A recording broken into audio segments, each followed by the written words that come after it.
All these popular players in FPL right now seem to be stinking it up, getting low scores every game week. So let's take a look at which players you should be buying into your teams for game week 13 of FPL. Guys, welcome back to another video.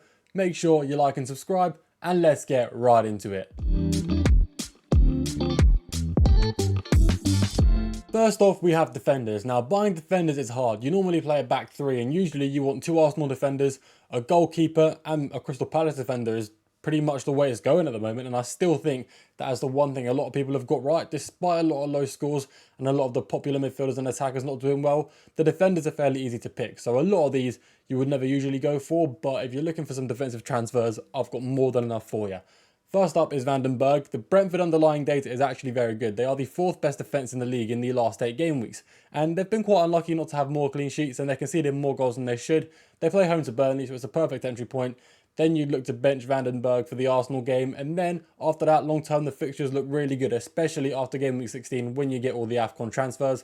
Above him, though, we have Murillo. Forest have a pretty good fixture on long term.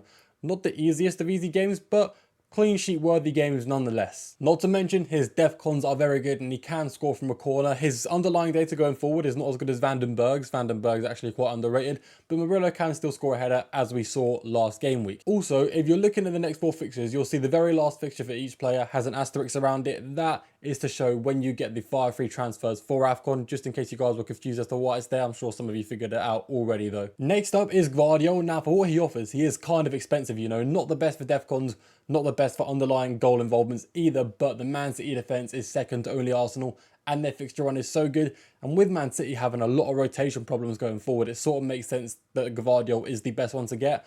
I know O'Reilly's doing really well at the moment, but with Ait-Nouri coming back from injury, O'Reilly's minutes are far less than safe. In fact, I think he's going to go back to the bench very soon when Ryan Ait-Nouri is fully fit. So Gvardiol is really the only Man City defender you should be targeting, him or Ruben Diaz. Above Gvardiol though, we get to the very good defenders now. We have Munoz. Underlying data is insane going forward. Defcons are actually decent and the Crystal Palace defence is alright, you know.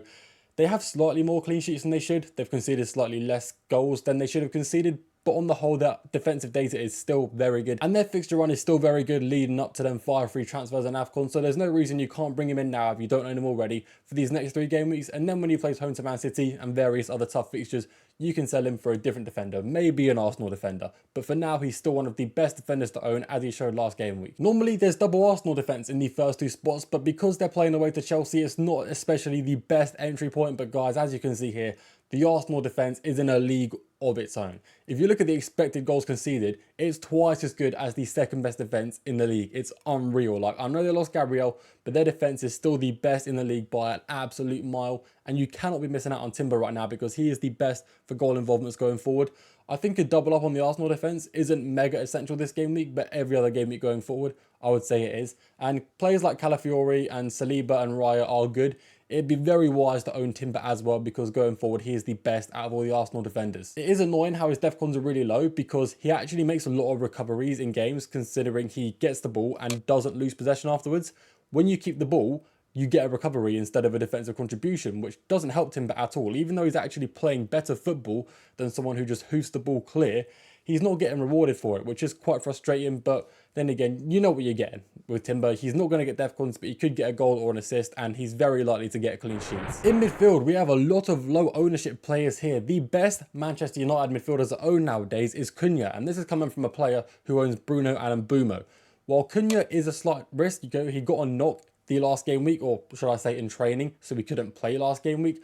But he should be fine for the next game week. Obviously, just make sure if you are considering buying Cunha, wait until the deadline to hear some press conference team news as to whether he's actually fit or not. But going forward, with Mbumo going to AFCON in the next 2 or 3 game weeks and Sesko being out injured, Cunha is looking to be that main attacker for Man United, making him easily the best option to go for, looking at that easy fixture run coming up after that Crystal Palace game. His def cons are also surprisingly pretty good. Looking at Gakpo, I know you may think his minutes are a risk, but with all the injuries and players on bad form Liverpool have, he's not really a risk. I think he's pretty solid at that level wing spot. His underlying data was great. It's now only quite average. I mean, he's got no goals or assists in the last 4 game weeks, but his underlying data is still all right. It's not bad, and he's creativity-wise, he's good. Going forward as goal threat, he's good as well, so he can get a goal or an assist. It's just whether Liverpool actually decide to play well, which they might not. Despite the easy games, they still may fail to get any points. Which is why I'm so sceptical to go for Liverpool players, because yeah, they have a really easy fixture run and on paper they're an amazing team, but they're 11th in the league and none of their attackers are on good form. They're all looking quite overpriced. I think Gakpo is really the only one worth his money, and that's if he starts. And with some players injured, and like I said, some players on bad form, I think his starting position is not at risk at all across the next 4 to 6 game weeks. Above Gakpo, we have Phil Foden. Now, as I mentioned, the Man City fixture run is very good. As you can see here, Phil Foden's underlying data isn't great, but it's not awful either. You know, it's still pretty good, and that data can get a lot better with the easy fixture run coming up. The issue is with Man City, you know, when the fixture run picks up, it's not normally the other players like Foden or Doku or Shirky that get better underlying data and more points. All these extra points from the easy fixtures go straight to Haaland, which, you know, he is the talisman. He is the player Man City try to hit every time they're on the attack because they know he can score. And we know how good Phil Foden can be. Like, he's got so many high scores in the past. It's just this season he's not doing too well. I'm hoping with these 3 easy fixtures coming up, he can turn his form around and prove me right. After him, we have Declan Rice. I did not expect to be putting Declan Rice in a plays to buy video this season, but he's on a lot of set pieces. And as you know, Arsenal score so many set pieces, so Rice is obviously going to be involved. And looking at the underlying data plus the defcons, it's one of the best things I've seen. You know, I didn't expect a CDM to have this many expected assists or this many expected goals, but like I said, with the amount of set piece that he has, taking loads of corners and free kicks, I can hardly say I'm surprised. And these defcon numbers are ridiculously high as well. So yeah, Declan Rice, despite the tough fixture run, it doesn't really matter to him because, you know, all he needs is 1 corner, 1 free kick, and then he's got a goal or an assist. You know, he's very good for FPL at only 7 million. Much better value than Saka, still much better value than Eze. Despite the hat-trick, I still think Declan Rice is the best Arsenal midfielder to go for. Like, I know a lot of people are going to be bringing in Eze because of that hat-trick, but the underlying data doesn't really support that hat-trick. You know, he did very well, but I don't think he's going to keep it up. I think Rice, you know, being cheaper and having better underlying data is definitely the player to go for. And to finish off, despite his bad form, Semenyo is still the best player to own. The fixture run for Bournemouth is alright. Semenyo's underlying data is not good at all. Let's not beat around the bush. His defcons aren't good. Expected assists, expected goals aren't that good. But I expect that to change, which obviously is just a hunch feeling. You know, I've got no data to back it up. But with Bournemouth having the last 2 game weeks being quite unlucky, they actually deserved at least 4 points from their last 2 games. They ended up losing 4-0 to Aston Villa despite having more expected goals than Aston Villa.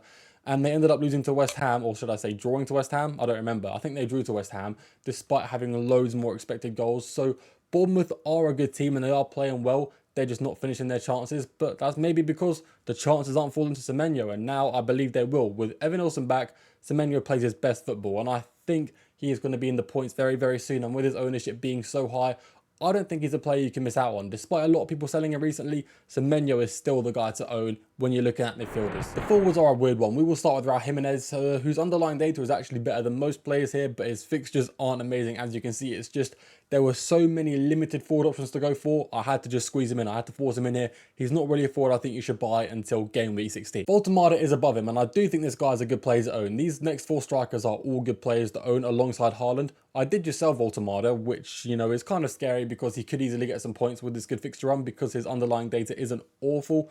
But I prefer to own Thiago and Mateta, which is why I've put them above him in this list. Thiago is above Voltemada. Despite having that really tough game away to Arsenal, he plays home to Burnley first. So if you have some bench cover or you want to play aggressive and transfer him out the week after, you can do, because I see a couple goals in that game for Thiago playing home to Burnley. Looking at the underlying data here, it's very high. 0.96 expected goals per 90 is very impressive, but when you look at the non-penalty expected goals, it's a little concerning. You know, Thiago's been very lucky and he's still managed to miss a penalty, which is very frustrating as an owner.